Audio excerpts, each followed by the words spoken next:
Hello guys, শুভ দুপুর। আর দেখো আজকে দুপুরে আমি খাচ্ছি, আমি একাই খাচ্ছি আজকে, মা খাবে না। মার নাকি অম্বল হয়ে গেছে। তো এই যে মা আমাকে দিয়ে গেল ভাত। আজকে আমি অন্য থালায় খাবো, কেননা আজকে আমি খাবো একটু আমিষ তরকারি দিয়ে, নিরামিষ না। তো এই যে তার জন্য এই দেখো আজকে পেঁয়াজ দিয়ে তরকারি হয়েছে। আর এই যে এটাও, তো ওই জন্য আর মা এখন খাবে না।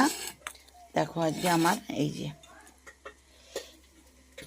এটা আলু দিয়ে মাছের ঝোল, আর এটা একটা এমনি তরকারি কিন্তু পেঁয়াজ দিয়ে হয়েছে।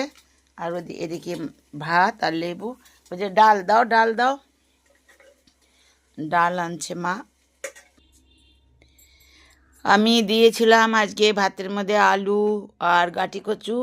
ভেবেছিলাম কেন মা তো এই বাসি তরকারি, আজ কালকের তরকারি পাতি, কিন্তু মা তো আবার ওই যে প্রথমে নিবন্ধন করে দিয়ে।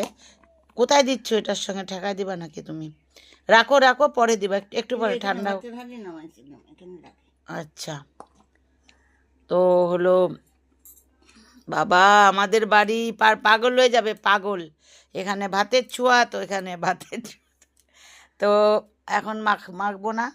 তো ওই জন্যই কালকের ডাল এই যে মা গরম করে নিয়ে আসলো, আর আমি তো এটা দিয়েই খাবো, আর কালকে তরকারি। তো মা এখন বলছে একটু খাবে হয়তো। তো চলো আমি খাই, আগে একটু এটা নিই, হাতা আনুক তারপরে ডাল নিব। এটা কি তরকারি করেছে? বউ রান্না করেছে। এদিকে ঝিঙা নাকি আবার বেগুন হলে তো জ্বালা। না, ঝিঙা নাকি বেগুনই বুঝি না কি কি জানি, কিছুই তো বোঝা যাচ্ছে না।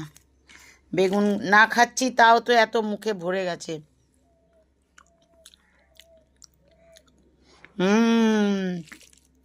ঝিঙা কি বেগুন বলো দেখি, কিছুই বুঝতে পারছি না। চলো, তবে এটা খুব সুন্দর করেছে। নিজের হাতে রান্না খেতে খেতে না কোনোদিন, না আমি আর ভাত নেব না, অনেক। নিজের হাতে রান্না খেতে খেতে কোনোদিন আবার কারো হাতে রান্না খুব সুন্দর লাগে।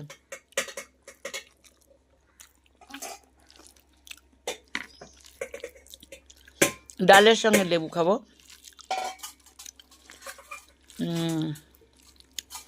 মূলো আছে, ঝিঙা আছে, এখন বেগুন আছে কি না জানি না, থাকলে তো হয়ে গেছে।